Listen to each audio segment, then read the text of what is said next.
Nagel, inviting you to stay tuned for the next half hour for one of radio's outstanding dramatic productions on Proudly We Hail.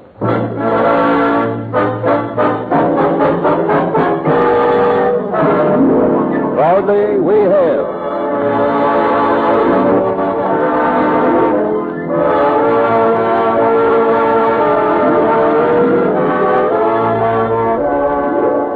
And now another Proudly We Hail, one of radio's outstanding dramatic half hours, transcribed coast to coast in cooperation with this station and presented by your Army and your Air Force. From Radio City, New York, here is your host and star on Proudly We Hail, the distinguished star of the theater, screen, radio, and television, Conrad Nagel.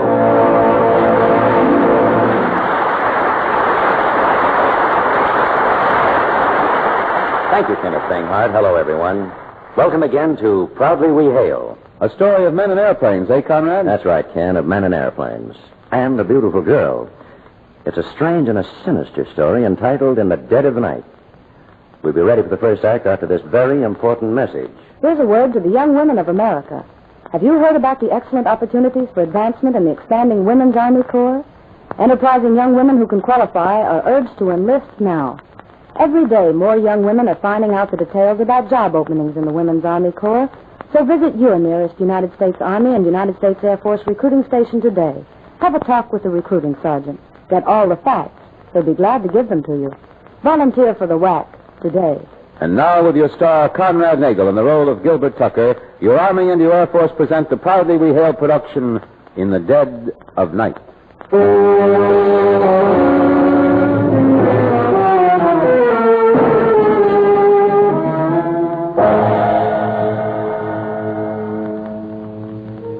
The airport lay between two mountains, the first in a high, jagged chain. The land below and on the lower flanks of the mountains was jungle-matted, and not the sort of place you'd expect to find an airport. But there it was, with its one dirt runway, its corrugated iron hangar, dilapidated office, and, of course, its planes. There were two of them, both the same make and painted black.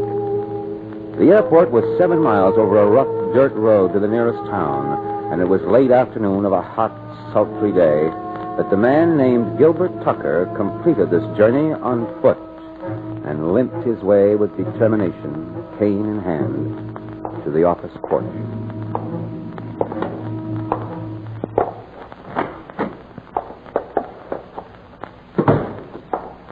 Well, what are you staring at? Oh. Where did you come from? Planet Jupiter. Do you mind if I sit down? Thank you. What do you want? Good. Right now, I'd like to rest a minute. It's been a long afternoon and a hot one. Then I'd like a drink of water. Oh, can't I take your boots off? No, I'm particular about who takes my boots off. Is the head man of this country club around? He's busy. Good. That gives me more time to rest. Well, what's a charming, clean-cut American girl like you doing in a fairyland like this? Who are you and what do you want? My name's Gilbert Tucker. I want to see a head man. Who are you? Mr. Groot isn't here. He won't be back until tomorrow. I thought you said he was busy. He is. Someplace else. Then what's his car doing out there? That's my car. Look, sweetheart, I've just had a long walk. As you can see, I'm not exactly built for walking. Even if I were, it would still have been a rough trip. Somehow it's affected my disposition. Now, if you'll just let me... Wish to see me? The door isn't very thick. Yeah, that's why I was talking so loud. My name's Tucker. I heard in town you were looking for a pilot. I'd like to apply for the job. Oh? I'm surprised that you hear this. In the bar last night, there was a big red-headed guy talking to one of the local belles. You are a pilot? With about 25,000 hours behind me and logbooks to prove it. Seems just a little odd that a man with so much experience would come to a place like this. Does it? Well, one of my legs isn't my own. It's artificial. Very good substitute, but artificial.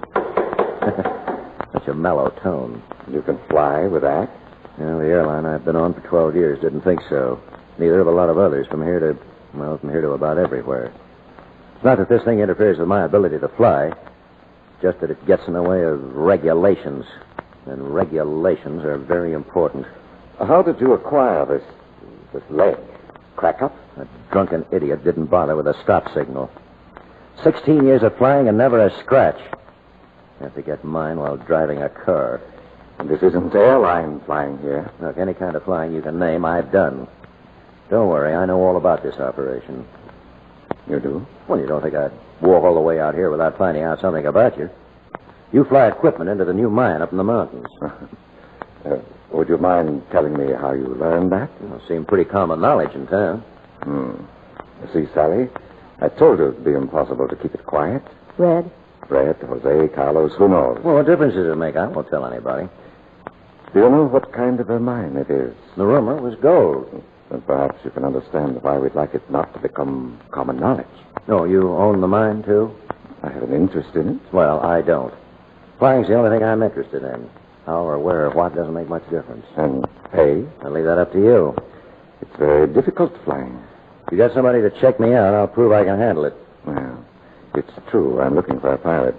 I'm not concerned with regulations, as long as the job is done. But there are a number of things I'd like to know about you. Like what? Like how you came to be here in the first place.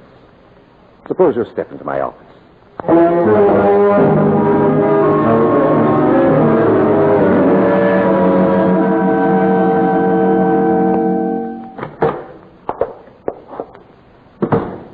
Get the job? Oh. Yeah, I didn't see you there in the dark. Thought you might like a ride back to town. No, that's very kind of you. I'm sorry I was so rude before. The heat, I guess. I wasn't too friendly myself. What about the job? Red has got to check me out tomorrow. Did you meet him? No, I only saw him in that bar last night. Why? He's a pretty rough customer. Like that ride? His nibs offered to take me in later, but I'll tell him I'm going in with you. Thanks.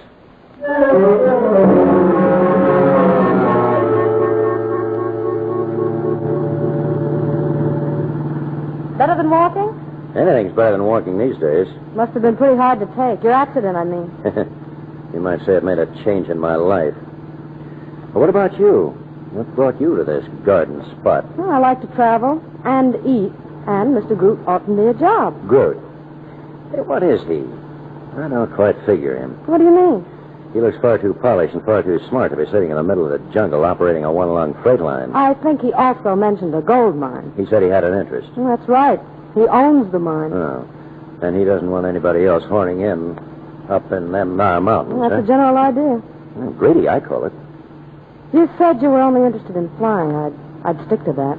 Do I detect a note of warning in that lovely voice? Well, let's just call it good advice. Well, I always listen to good advice. Say, one question. What happened to the guy I'm replacing? Well, I don't really know. He went out on a trip with Red, and Red came back alone. He said they'd had an argument, and Peters, that was his name, quit. Temperamental? Wait till you meet Red. Then maybe you'll understand.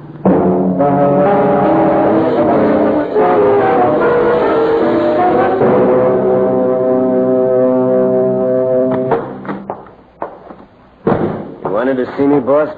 This is Gil Tucker. He wants a crack at the job. His qualifications are good. I want you to check him out. Yeah. What's a cane for, Bud? Sprain your ankle pushing a rudder pedal? Mr. Tucker lost his leg in an automobile accident. What? You mean I gotta fly with a peg leg? The name is Tucker. It'll be anything I want to make it, Bub, and peg leg suits me fine. How'd he find out about this deal, boss? He found out because of your big mouth. Yep. He happened to overhear you talking to your charming Leela. I don't mind his finding out because if he's as good a pilot as his record shows, it'll be to my benefit. But it just indicates what I've always felt about you. You talk too much. Aside from that, I'm getting sick and tired of your belligerent attitude. I lost Peters because of you. One more stupid move on your part, and I'll be replacing you. Now, boss, don't get sore. You don't tell me what to do. Get rough with Mr. Tucker, and you'll be on your way. Now, get out of here and go get the ship warmed up. Risking my neck with a... That'll do. Yeah. A real sweetheart. Still want the job? What do you think? If you can satisfy him in the air, I'll take you on probation. While I'm finding out about you. Oh, regular FBI investigation. I like to know all about my employees. I don't believe in taking unnecessary risks on anything.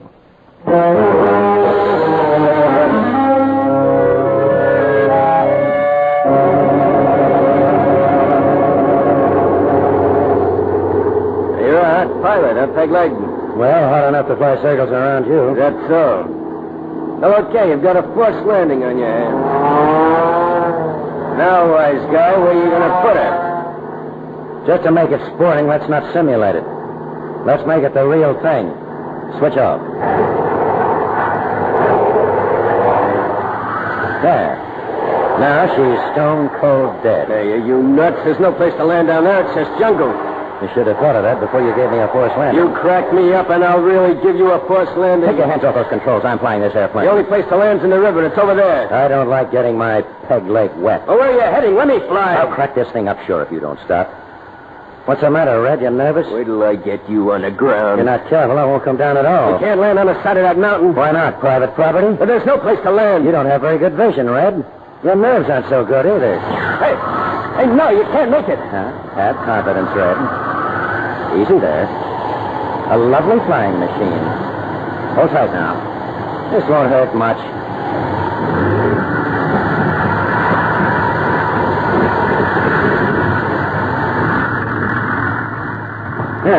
There we are. Now you can relax, stout heart. Now, how do you expect to get out of here? Why, you impatient to go? Listen, you, for 2 cents, I'll pay you a nickel to shut up. You wanted to see how I'd do on a forced landing? Well, I showed you. Now I'll show you how to take off on a postage stamp on the side of a mountain. Only please stop distracting me with your rantings. Switch on.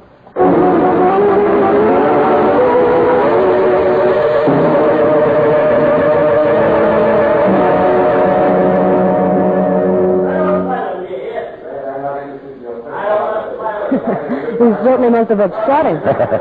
Well, I taught him some fundamentals. So it sounds. All right. Tucker, you've got yourself a job. It's been a long time since I've heard words as good as that. I hope you'll appreciate it. As long as you fly where you're told, we'll get along fine. You name it, I'll fly there. Good. I found most unpleasant it starts when someone begins meddling in affairs that don't concern them. Your only concern is to fly. Do I make myself clear? Perfectly. All right. I want you and Red to fly up to the mine. Get used to the territory.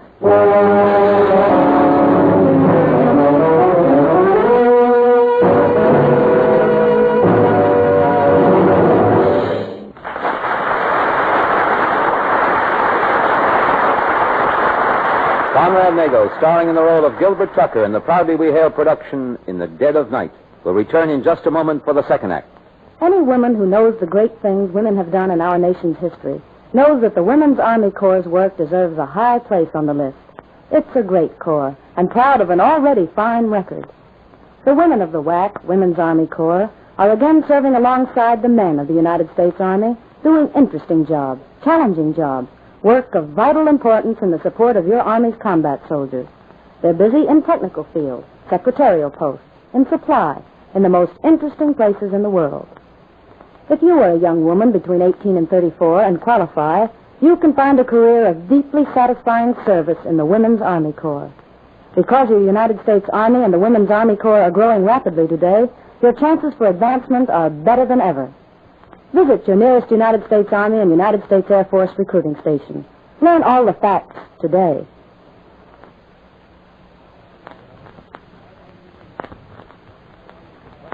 You are listening to Proudly We Hail.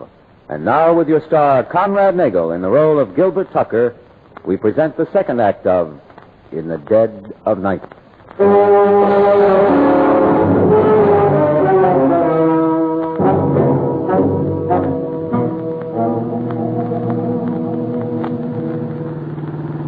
Why so quiet, Mr. Tucker? Sally, how long have you worked for Groot? Let's see. You've been here nearly a month. I'd say about 5 months altogether. Why? How many other pilots has he had besides Red and Peters? None since I've been here. What kind of a guy was Peters? All right. Kind of quiet. He drank too much. I think that's how he lost his job in the States. Was he hired after you came or before? Before. Oh. Then he naturally replaced somebody. I guess he must have. The mine's been operating over a year. Why all the questions, dear? Look, you met Groot in Cardenas after your brother died, and he offered you a job. Is that right? Well, I didn't see much point in going back to the States right away, so I took it. Now, would you please tell me what you're getting at? Well, just that things are not what they seem. No? In what way? Look, I threw a load of equipment into the mine yesterday, that crated stuff. You saw it. You've never been into the mine, have you? Mm-mm. No. Well, it's on a plateau above the jungle. And there's a dirt landing strip. The mine itself is about a half a mile away, or so I'm told. I haven't seen it. If I fly the equipment into the place, what's Red doing up there most of the time? I imagine he must be bringing some of the gold out. Bringing it out. Has he ever brought any back here? No, I don't think so. The group probably has him fly to some other place. But what would be the point? What other key spot is there in this vicinity? What are you driving at, kid? It smells, Sally, the whole setup. I don't believe there is a gold mine up there. I think it's all a blind for something else. A blind for something else? But Frank, why should you think that? Well, a lot of things. Why have you got to have two planes and two pilots? Why can't the same plane that flies the equipment in bring out the gold? That's the way it's usually done. Why hasn't the area around the mine been cleared away? Why is it hidden? And why aren't I allowed to leave the landing strip and look around, huh? Mr. Groot just doesn't trust many people, that's all. He wants to keep all his gold for himself. Go, poppycock, Sally. Everything I fly into that mine is crated. It's always the same load, and it's always the same size crates. Where do they come from? Do you know? No. All you know is you get here in the morning, and the load's on the plane with Carlos to watch over it. Funny. What? What do you mean? Well, Peter said something once. Just before he left. I hadn't thought of it until you mentioned it. What did he say? Well, he had a snoot, Phil. He made some remark about gold in them bar hills, but not the kind you'd think. And then once I heard him mumbling. He might be a drunk, but he wasn't blind drunk. Look, Sally, I don't know what the answer to this is, but I think I know how I can find out. Now, look, Monday, Wednesday, Friday, those are the days I fly on the crates of the so-called equipment. Those are the days Carlos flies with me, so I can't check what's in them in the air. This is Tuesday night. So? Suppose I sneak back to the airport and hide in my plane. Possibly might have a guard outside, but certainly not inside. See, maybe I could have a look into one of those crates. Well, how can you do that without being seen? Carlos and Jose never leave the airport. Well, I can't watch every inch of it. And if they don't expect me, they won't be looking for me. Now, after we eat, you drive back within a half a mile of the place. I can hike it the rest of the way. Oh, spooky, dear. I don't like it. I'll drive you back on one condition. What's that? That I come along, too. You might need help.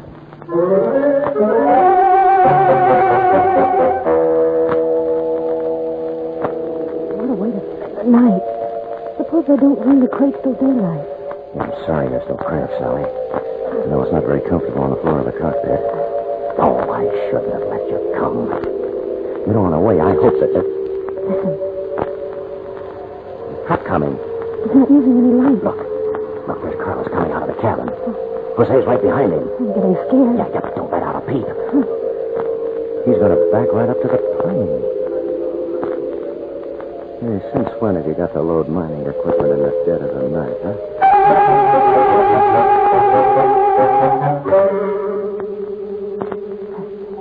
Have they gone? Carlos is sitting out of the hangar. Jose's just gone back in the cabin. Now let's have a look in the crates. Quietly now.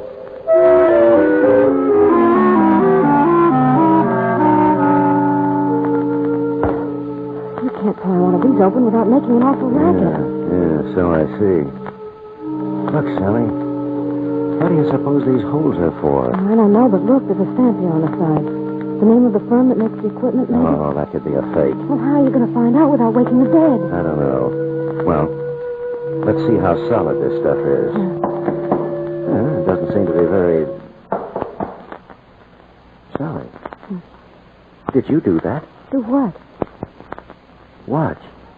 Now, I'm going to knock on this crate.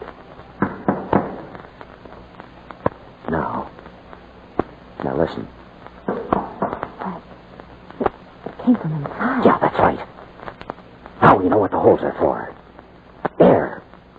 So whoever is in there can breathe. Oh, let's get out of here before I stop breathing.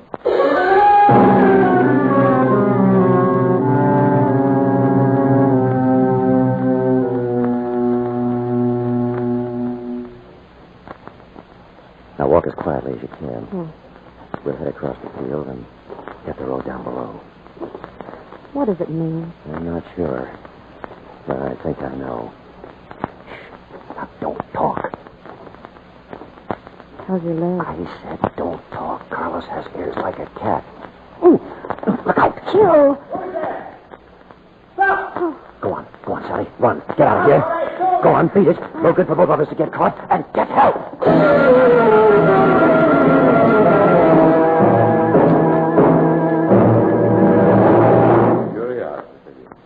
You know what it did to the cat, Tucker? Peter's got curious, too, huh? Yes. Seems a strong trait in fire. The fellow before him, I've forgotten his name. He was... Well, it doesn't take long to realize this whole setup's a phony. It's my fault. My fault for not letting Red do all the flying. But it looked better with 2 planes and 2 pilots. More authentic. In the future, I'll take no more chances. Well, I suppose you have it all figured out. Should I say no? It really makes no difference what you say. You'll have to go as the others did. I had to, shall we say, protect my gold mine. You know you were in the plane. The contents of the cargo verified. Yeah. Must be quite a racket. What is your cargo? Undesirable aliens? Friends of friends who pay very well. It sounds better.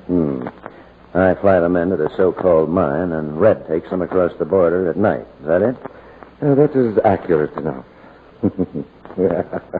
A real gold mine. You wouldn't trust me to go on flying and keep my mouth shut? No, too much of a risk. You appear to me as a man with scruples. Love of country and all that sort of nonsense. First chance you got, you'd get word to the authorities. Could get very messy for me. Well, what happens now? I hate to be awakened in the middle of the night. And Carlos is an invaluable man. Yeah, I said, what happens now? Always curious. Red will be flying in at sunup. He'll take you back to the mine with the cargo. Tonight, when he flies it over, you'll go along. Only, I'm afraid you'll be getting off quite some time before he lands. Regrettable, but necessary.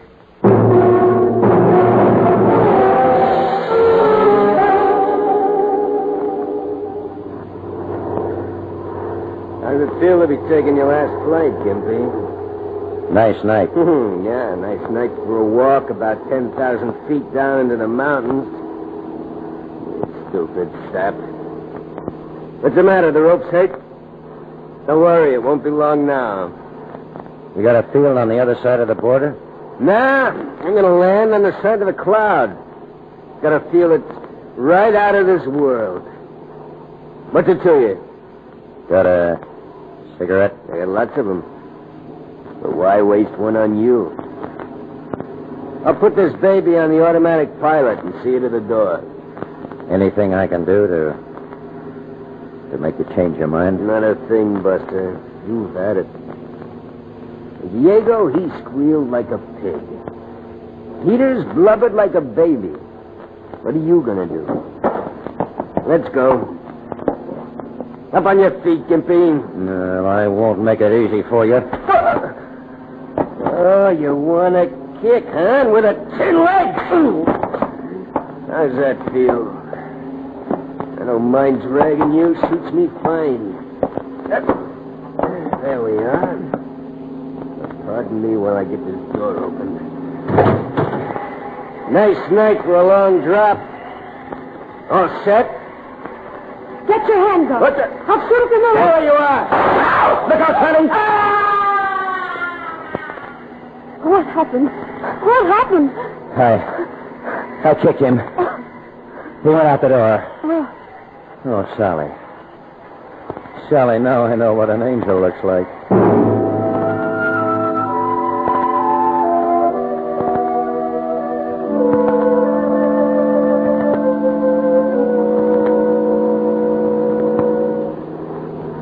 didn't know what to do. I was afraid they might kill you right then. I hid by the edge of the field, and when they took you to the office, I got this gun out of the hangar and climbed back into the plane. Oh, I've been there all day. I was going to come out when he threw you up to the mine, but I heard what he said about waiting until the night, so I waited. Hey, I owe you my life, Sally. Gil, I killed you. No, Sally, you didn't do that. See, all you did was save my neck. What are we going to do now? Well, I'm heading for Brownsville. We'll notify the authorities there. And we've got the proof with us. That'll take care of Groot and his boys. What'll happen to us, Bill? I don't know, Sally. But whatever it is, I want it to happen to both of us. Together. You think I'll let you out of my sight again, you idiot? No, Sally. How about a kiss? What about the airplane? My darling, didn't you know? That's what automatic pilots are made for.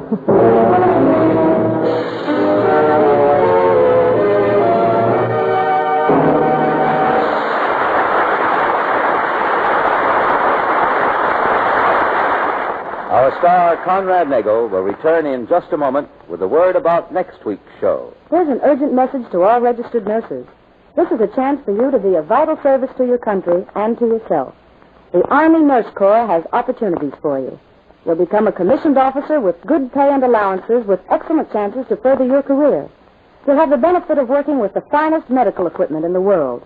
You'll learn the newest professional techniques in anesthesia, operating room procedure, nursing administration, and many, many others. So get all the facts today. You can do this by writing or wiring the Surgeon General, United States Army, Washington 25, D.C. I'll repeat that address. The Surgeon General, United States Army, Washington 25, D.C. Do it now.